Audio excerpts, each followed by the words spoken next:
Welcome to episode number 5. I'm kind of excited for today. It's a lot of information, but it ties more things together. And before we begin, if you don't mind, we had an email asking how Kathryn and I met. Ooh. And I actually think there's a lot of relevance there. So I'm thinking let's just start there. And I'll add another little bit to Grace's life. So with your permission and the listeners' permission, I would like to share some of the background of my life that is sort of fills in the gap in between having died and meeting someone that could help me with what was going on. I had a situation where I was not doing well at all after having the death experience, and we have the child of God, and I'm probably, this has been about 10 years. I'm feeling really lost and fragmented spiritually, and I was kind of, I didn't know it at the time, but I was resourcing help because I was saying, I really need help here. And religion wasn't working for me. Going to different churches, that's not working for me. And I really sort of started actually asking for divine intervention of sorts. I just didn't know what it was. I just didn't know that much how to do it. But one day, I turned on the television for no reason. I turned it on, and that was a talk show. And a wonderful woman named Hazel was on the talk show. And I stopped and I looked and I sat down. I started listening to her. She was talking about past life regression, something I knew nothing about. But she said 2 words that caused me to sort of change my life. She said, "You need spiritual therapy." And I was like, what? It was like the world stopped around me. And I could hear no other words but her words. And I realized that's what I need. I need spiritual therapy. I need a ton of spiritual therapy, actually. As soon as she got off the TV, I went home and I called the television station and I asked what her phone number was if they could give me that information, which they could not, but they told me her whole name and the city that she was from. At that time, there was still 411. There was no social media or anything like that. And I called and they gave me her phone number. And I paced around my house like the whole day, like trying to get up the nerve to call her, because in my life at that time, I'm not talking about spirituality. Okay. I'm not telling my husband. I'm not telling any of my friends, because people are starting to think I sort of sound like a nut. People don't want to hear that you've been dead and what's on the other side, honestly, even now. They surely do not want to hear about a past life, and especially one that is child of God. Okay, that was sort of freaking out a lot of people in my life. So I'm keeping silent. And I'm in the shadows like, the past life of the boy. I'm just hiding in the shadows, having really not a great experience, but I get up the nerve. And I call her. And I thought, if I can trust anybody, it's this human. And you haven't heard Hazel's voice, but it is magnificent. This wonderful, caring, loving voice answers the phone and says, "Dear, how can I help you?" And I could cry right now, but I'm going to be good. Okay, no crying yet. I just had an emotional, spiritual leak. I kind of had a spiritual leak all over her, because I was crying and I was telling her about the death experience. I'm telling her about child of God, and I'm telling her about all these experiences in between, and that I'm lost and confused, and I'm on, I don't know, a spiritual path to nowhere, like it's a maze and I can't get out. And she was very patient. She was an excellent listener. She let me just say, until I ran out of words, she didn't say a word. That alone made me feel sort of validated. Like she didn't tell me that none of it mattered or none of it was real. She didn't say any of that. She said, "Dear, I know exactly who you need to talk to." I said, "Tell me." She said, do you have a pen and paper? I said, I got it. She said, I want you to call Kathryn Lehman. And I said, I'll do that. That's how I met Kathryn. I called her on the phone and I sort of said, I am lost. I am confused. I am a spiritual wreck. I was like a spiritual wrecking ball. I don't know what to do. And I felt like a bird with a broken wing. And I can't fly right. But the worst thing was it was causing me anxiety through the roof. And it was causing me to not be healthy, not only spiritually, but emotionally and in my regular life. I was worried something bad was going to happen. Some of our listeners might be able to relate to this. And I was just didn't know what to do with that, but Kathryn did. And I called her and she sort of picked me up and dusted me off and stood me up straight and said, you know, you can do this. We're going to go do some spiritual therapy. And almost 40 years ago, we're still walking on this path together.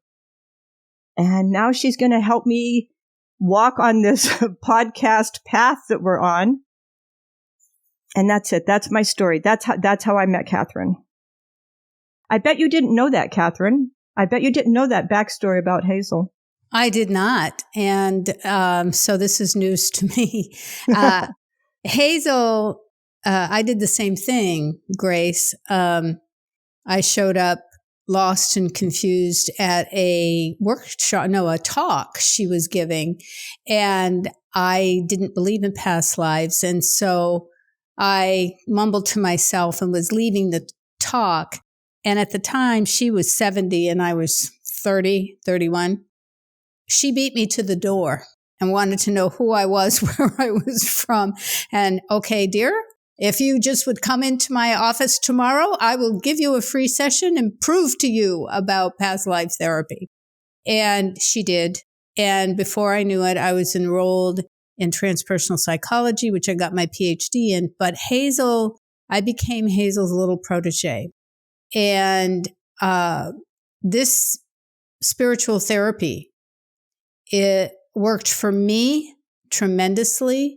And it has definitely worked for other people. And I'm just amazed that, like Grace said, 40 years later, here we still are on this spiritual journey together. It's amazing that we almost had the same experience with Hazel. And yet it doesn't surprise me either because of just the way that she was. She wanted to be an open book. And the way that her personality was, it just pulled everything out of you. You could not tell her your deepest, darkest secrets. I'm happy that you had this similar experience. Mm-hmm.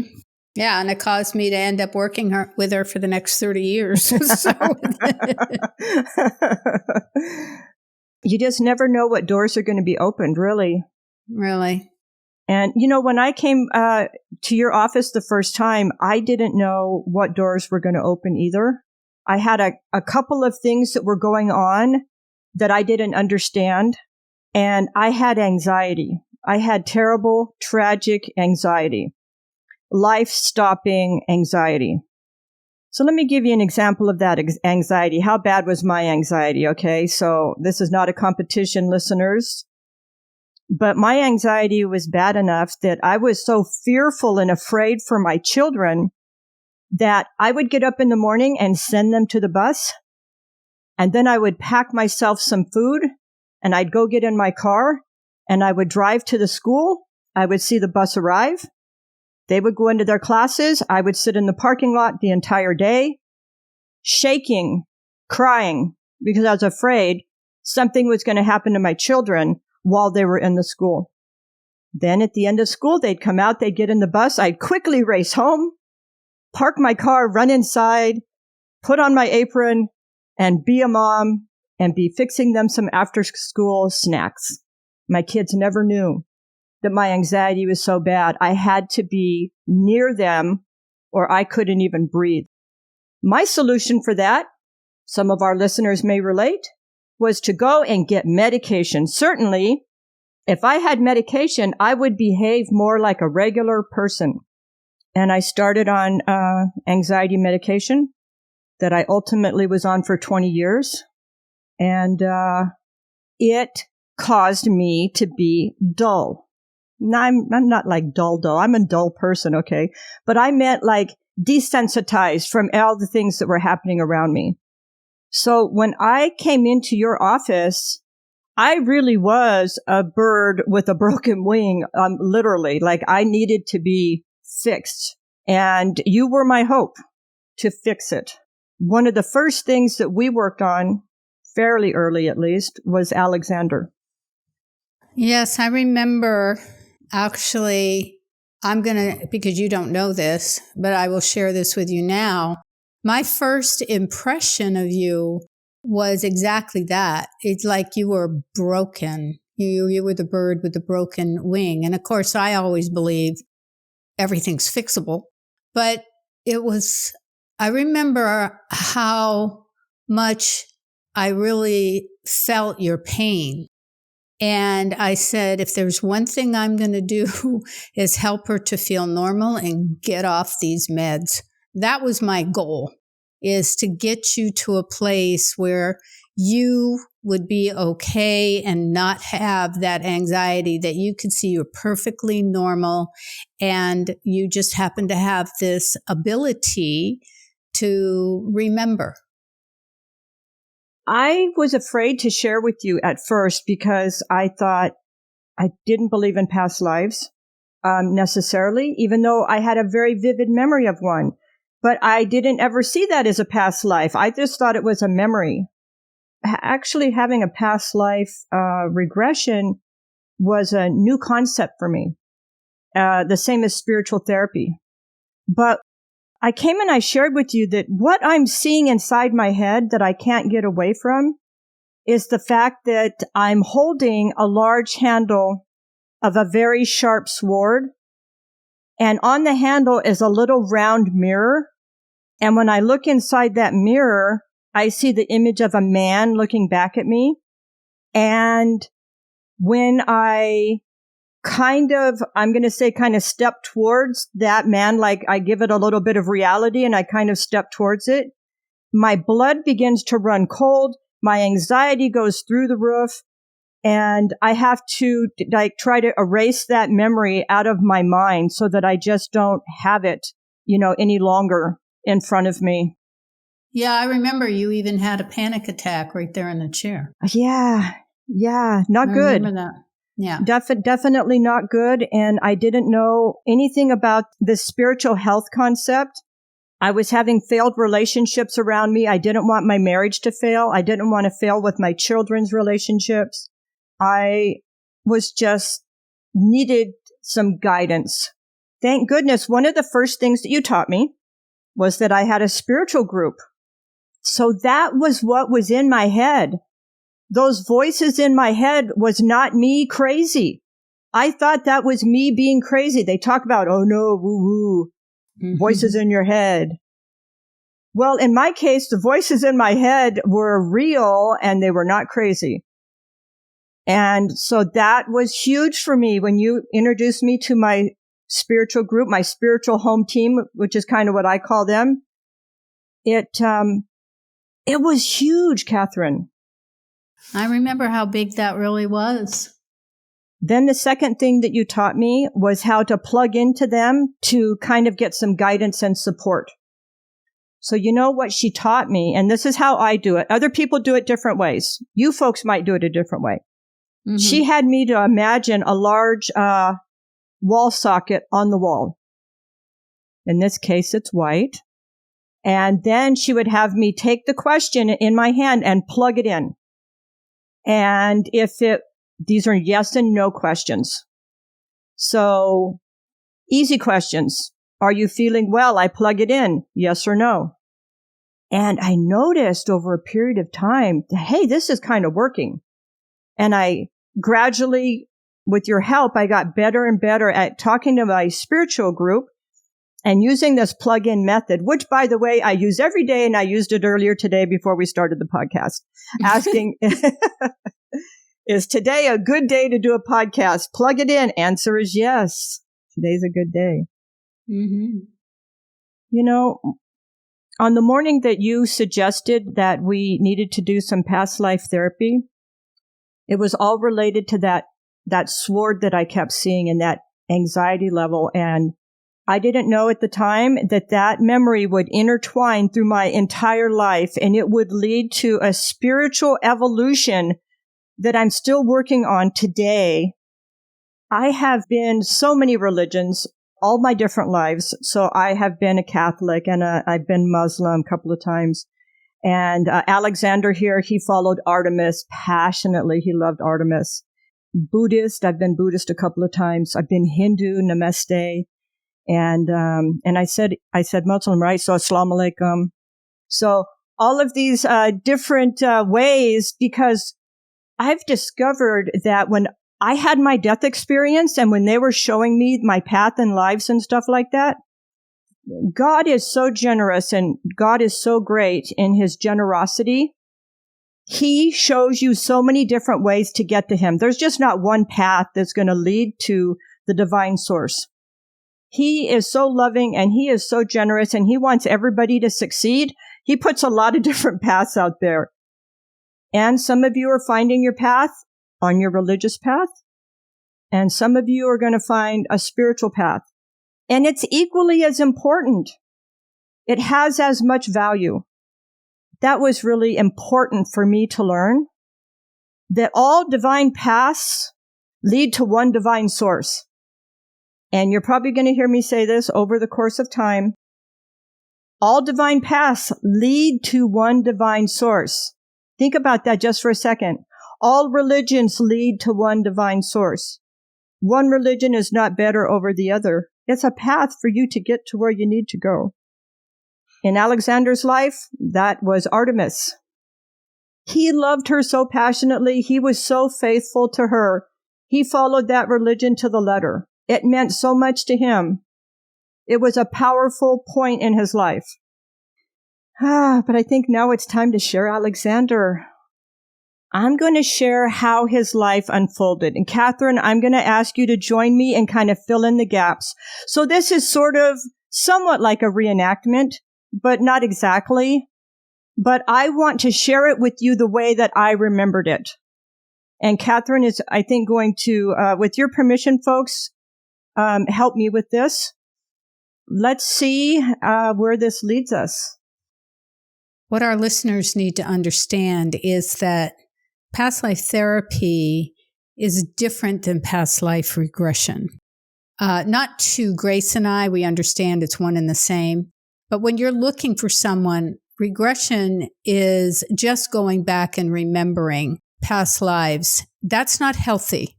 You need to be able to do a regression in a clinical setting. So if there's any trauma or drama to you or to that piece of your soul that experienced that lifetime, there can be a healing immediately that can be done with the therapist to set it right. So there's no more karma. There's no trauma that carries forward. Everything gets healed. And so I do not recommend recreational past life regression whatsoever. This is very specific to Grace. Alexander is very much a part of her soul. It's an aspect, and they both needed healing, and that's what we decided to do. So go ahead, Grace, and get started on how that all unfolded. I actually really appreciate you saying that, what you just mentioned about the regression versus therapy, because it's almost an understatement when you say that. If I had only remembered Alexander and if I had had no therapy associated with it, I don't even know where I would be right now. Like, I probably wouldn't be right now. I probably would have said this cannot be anymore, because there are aspects of him that are me. I can plug into aspects of him and reactions. I'll have a reaction and I know, oh, that's Alexander. Mm-hmm. And so the therapy was as critical to me, but I tell you, spiritual things, sometimes connecting the dots, it healed him as well. Even though he's been dead a really long time, his soul is still out there searching for answers to whatever happened. And it healed him it healed my soul. And as a result of healing my soul, it by definition healed him too. And that healed me even more, because the healthier my soul got, the healthier I was, and my anxiety started to go down. It wasn't the first thing that hit me in the face when I opened my eyes in the morning like it used to be. And so for this, I'm thankful, and I'm very happy to share this regression as it unfolded. So I just want to share that when I was working with Grace and Alexander, the experience is sometimes you can, I just want to share this so you'll know what to expect, so it won't be so scary for you listeners, that you can have different emotions through the experience. And I help you, or a past life therapist would help you through navigating with those emotions and how to look at it objectively, as if you're sitting in a movie theater watching a big screen and you're watching this probable self of yours out there having the experience, and you can feel it. Like sometimes when you go to a movie, you can get caught up in the movie or a television show and you cry, it makes you laugh or it makes you cry, and it's no different. So you're having an internal movie that's going on, and you really need someone to guide you through that. So like Grace, if she started to go off on a different kind of a tangent somewhere, I could gently bring her back to keep focus, because oftentimes the ego wants to sidetrack you so that you don't have a healing experience. And so to keep putting you on the right track, and then I follow along with Grace or with anybody, and if I'm getting the same visions that she is getting, then I know we're on the right track. And help with Alexander and the feelings that's coming up for Alexander, and how he could understand why his life went the way that it did, and what contracts, this ties back into when we were talking, when Clovistia was talking about contracts, what his contracts were, why he had to end his life that way. Why did he have to go through the experiences he did? Because he was so upset. So once we guided him to see what his contracts were and reunited him with the people that meant so much to him, and we did a whole nice little spiritual reunion, then he, i.e. she, that part of her, was healed and now could go on and not really affect her life. She could go on and do what Grace needed to do and not let Alexander overshadow every moment, because he was always there asking for help, looking for answers, trying to be able to get unstuck. And that's what we did. Yes, we did. Thank goodness. And I thank you again for that. I think I've thanked you so many hundreds of times, but really. You're most welcome. And I want to thank you so much for trusting me, because what I have learned is that every experience I go through with someone, I also learned something. I learned, because this was several years ago, mind you, and I was sort of brand new at this. But I also learned a lot going through this experience with you and Alexander, Grace. It was really a very interesting journey, and I got a lot out of it. So thank you for trusting me and allowing me to go on this journey with you. Well, you're very welcome. And I cannot say enough about the importance of doing this in a clinical setting. So thank you for sharing all of that with us. And you know what, listeners? We're just been sitting here just chattering away, just kind of enjoying our moment. So I'm going to have to break our episode here. And I hope that you come back so that we can finish our story. And so I guess for today, this is your host, Grace, signing off. And your co-host, Kathryn Lehman.